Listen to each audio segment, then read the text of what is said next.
Non-fungible tokens. Contrary to what you might think, they are not mushroom-resistant coins. Okay. Well, hey, did you know law-abiding gun shops and manufacturers had their credit card processing shut down because their vendors think that guns are inappropriate? Well, shutting down businesses that support your constitutional right to self-defense is wrong, which is why we are so excited to have 365 Glacier Payment as a 10-ring partner. 365 Glacier Payment specializes in companies in the firearm industry. If you have a business that accepts credit cards, give them a call today so you can enjoy the peace of mind that your accounts won't be shut down, and also enjoy the best rates. Visit their website at 365glacierpayment.com. Ask for a free account review, and if they can't beat your credit card processing rates, they'll pay you $100. Woo, that's All right. Our next guest, Chris Cheng. He is the History Channel's Top Shot Season 4 winner. We've had him on here before. You've probably seen him on the cover of Recoil magazine. Great guy up in the Bay Area, very involved in the fight to preserve and restore our Second Amendment rights. Chris, how are you?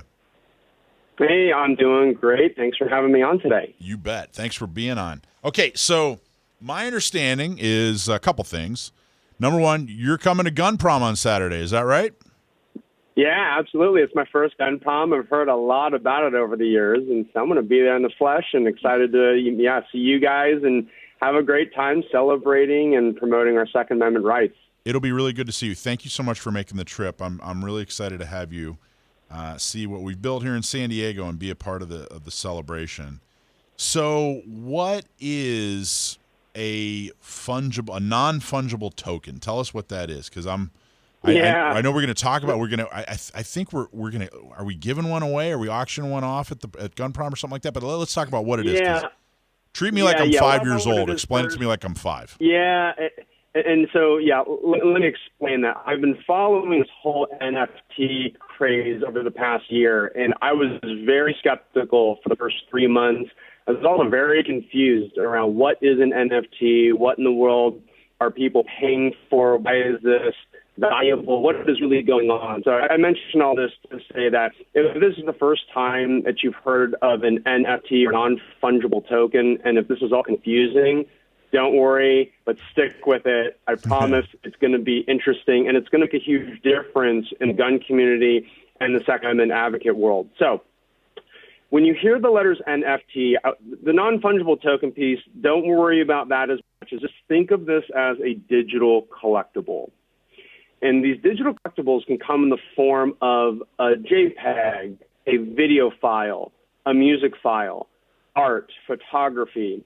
Now, what's going on here is these NFTs, they live on something called the blockchain. It is related to cryptocurrency, but it's different. These NFTs are files, right? Again, it could be that picture, a video. It's a file that lives on the blockchain. And what's unique about this blockchain is it's a digital public ledger that is a source of truth that authenticates where these digital files come from. So, right, it's these NFTs, they don't live, they're not files or photos that live on my laptop or on a cell phone. They live on the public internet, on these blockchains where everybody can see what is going on. So the analogy that has been helpful for me when thinking about NFTs is to think about the analog versions of this, like in real life. Right, so the two applications I want to talk about today are digital art collecting and digital card collecting. So let's talk about card collecting in real life. So when I was younger, I collected baseball cards. There was Topps, Fleer, Score, Upper Deck, right? You had these 4 different baseball card brands, and you had all the major league teams, you had all the players, right? And anybody who's collected anything will understand that some cards are worth more than others based on the player's performance or the team's performance, or sometimes if the player has autographed the card, that can increase the value of that tangible card. Now, in the card collecting world, the authentication mechanism here is the card company that has the licensing rights, right, to sell cards on behalf of the San Diego Padres, the Anaheim Angels, right, the Giants, et cetera, et cetera. Now, if you come over into this digital world, right, there are basically digital collector's cards that are being authenticated on this blockchain. Again, it's a digital public ledger where you have this source of truth where NFTs that are created on the blockchain are authenticated by the NBA, for example. So a huge and successful NFT marketplace that has cropped up is by the NBA, and it's called NBA Top Shot. .com, and it has no relation to the Top Shot that was on the History Channel, right. And I have no relation or connection to NBA Top Shot. But if you go to NBATopShot.com, what you're going to see is a bunch of video moments of NBA greatest hits from Steph Curry, from LeBron James, and I don't even care about basketball, to be really honest, but in order for me to better understand this whole NFT market and this concept of collecting digital cards, you'll see all these NBA moments that people can purchase, and they're rare, right? So they only create 40,000 copies, right, of a LeBron James slam dunk, for example. And there is this whole economy and ecosystem and community and culture, people who are talking about these NBA moments. They're rising and falling in value. There's a supply and demand. It's really, really fascinating.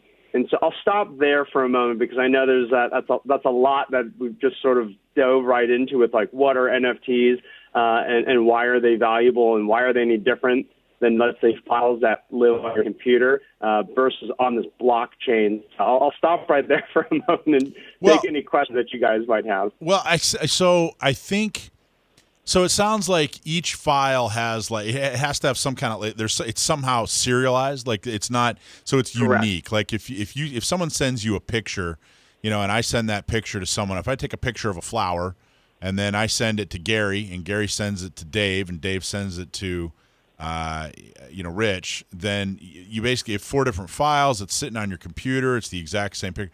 But it sounds like this has some kind of serial number, the same way that Bitcoin exists, where each Bitcoin is a unique digital file. So it can't really be, maybe you could take a picture of it, but really that file is unique from any other file. So if you have some kind Correct. If you have some kind of file, some kind of non-fungible, if you have some kind of token, maybe it's a picture of you, Chris, and it's it's unique. If it's a picture of you doing something or whatever, but it's a unique serialized file, and if I have it, I'm the only person in the world that has it. It's not like you can take that file and duplicate it, and if I send that file, I can't send that file to Gary and have him send it to Dave send it to Rich, and boom.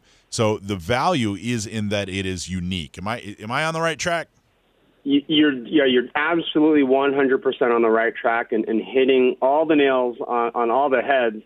And so here's another analogy that has helped me wrap my head around this. What's the difference between sort of the digital versus analog, but also where there's some similarities between the digital and analog collectors world. So I think about the Mona Lisa. Right, there's only one physical copy of the Mona Lisa that's authenticated by a museum and other art curators. Now, there's millions of people every year that go see the Mona Lisa and they take a picture on their phone or they record video of the Mona Lisa on their phone. But the picture of the Mona Lisa is not the Mona Lisa. Right, exactly right. So it's a duplicate, but it's not like authenticated by the museum or by an art authority, right? If I took a picture of the Mona Lisa, or let's say I just Google search, right, image search a Mona Lisa, and I print a copy out on my laser printer, no one's going to pay me anything for that. I'd pay. Right? If you signed it, I'd pay it. I'd be like, pay. Yeah, maybe you pay me a beer or a buck, kind of thing. So Chris, we have 1 minute here. So talk about what exactly what's the RECOIL auction all about? Tell us a little bit, like, how does someone obtain a non-fungible token? Yeah, so we are holding the first of its kind digital art auction. It's me and RECOIL Magazine. We're partnering up and selling 10 rare copies of this digital cover art. The website is nft.recoil. The auction starts on October 19th. It's going to be very exciting. We've also paired up different prizes. PRMI Mortgage, primeres.com/Alpine. Are you in the military? Are you looking for help for a VA loan? Well, if you're looking to buy or refi, or if you're considering a reverse mortgage, call our local mortgage guy that you can trust. Call Chris Wiley at PRMI Mortgage. For nearly 25 years, Chris has been helping local San Diegans with all their mortgage needs. Call Chris Wiley at 619-722-1303 or primeres.com/Alpine. All right, so we're talking with Chris Cheng. We're talking about non-fungible tokens. I think you did a really good job, Chris, of explaining exactly what it is. And let's recap a little bit. So it sounds like you're partnering with RECOIL. RECOIL is our favorite gun magazine. Gary, do you get RECOIL? No, I don't. Have you checked it out? No, I haven't. RECOIL is very, very cool. We got to get you a RECOIL subscription. They have RECOIL, and then they have a carry magazine. But the one I think you'd be really interested in is they have Carnivore, and it's all about hunting and then preparing and then eating. I think you'd really like it. I'm gonna see if I can get you. I'll talk to you after the show. Let's see if we can get you Subscription. a hookup there. Sweet. Anyway, Chris, so you're partnering with RECOIL. Awesome magazine. I love those guys. And you guys are doing an auction. Tell us about the auction. I know you just touched on it, but tell us again. Tell us about the auction. Yeah. So starting on October 19th at the following website, which is nft.recoilweb.com, we're going to be auctioning off 10 rare copies of the RECOIL issue 56 cover art, which had me on the cover. It's very controversial, but it stimulated a ton of conversation about the Second Amendment. And the whole thing that this cover art represents is the notion that the Second Amendment is for everyone. It doesn't matter whether you're gay, whether you're a woman, whether you are Asian, or any other whatever you may be, that the Second Amendment is for you. And that's the message that this cover art represents. And so in this auction, right, that we're selling digital art copies that are authenticated by me and by RECOIL, it's not just the NFT that is up for auction. We package these other prizes that go along with the NFT. So the top 5 bidders in the auction, they're also going to win an in-person fun shoot with me and the RECOIL staff. Also included in the prize packages are digital and physical subscriptions of RECOIL magazine. So if you haven't seen RECOIL or don't have a subscription, come on over and bid on this NFT auction. You can win a RECOIL, both physical and digital subscription, RECOIL swag as well. And then finally, a portion of the auction proceeds are going to be donated to Second Amendment organizations, the Firearms Policy Coalition, the Pink Pistols / Operation Blazing Sword, which is an LGBT pro-gun organization, and then APA-GOA, which is Asian Pacific American Gun Owners Association. I'm on the founding board of APA-GOA, and I'm on the board of the Pink Pistols. And so these are 3 of my favorite Second Amendment organizations that are doing fantastic work. And so what the point here with this auction is that the money that we raise is going to come right back into the Second Amendment community. And back to why is this auction important? This is about the cover art, right? We're auctioning off these digital art NFTs.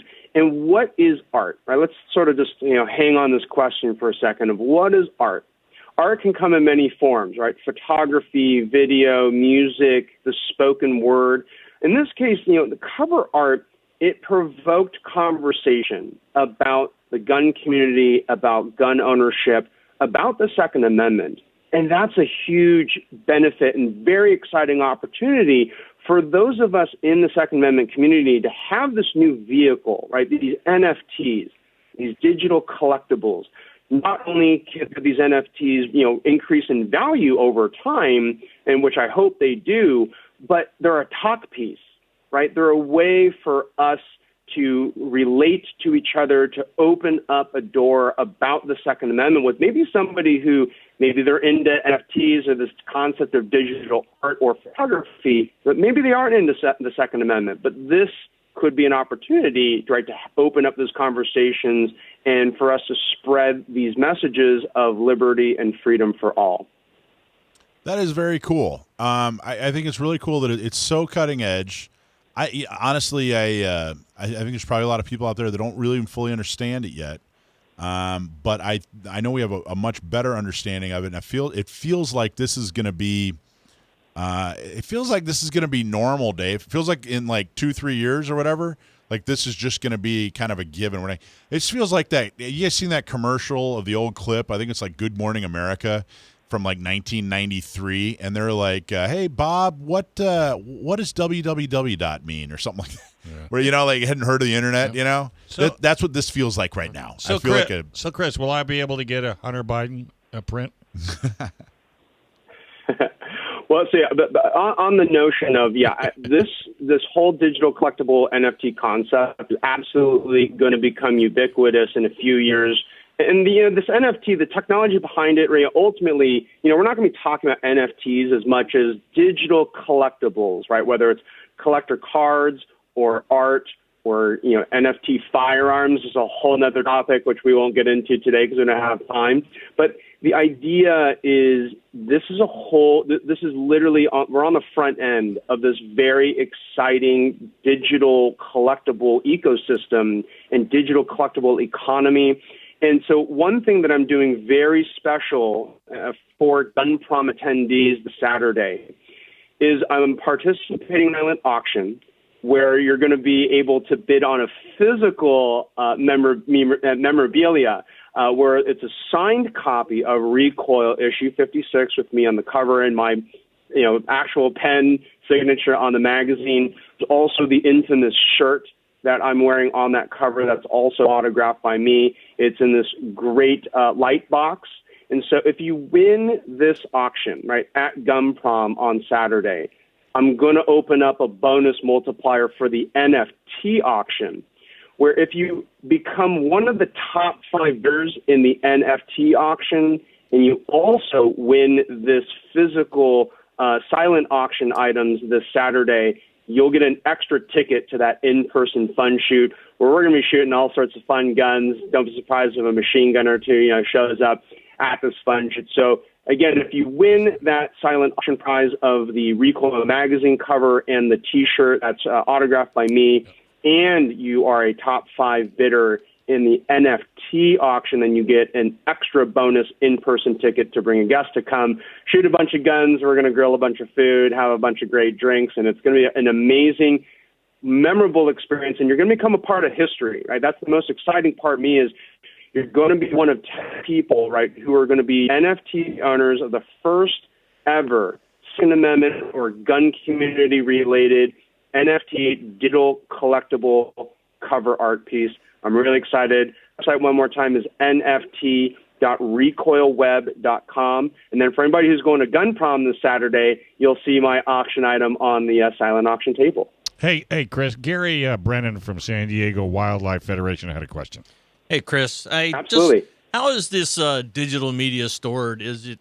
Do you download it on your computer that can crash and lose it forever, or is it in some kind of digital vault somewhere, or how do you tell us about that?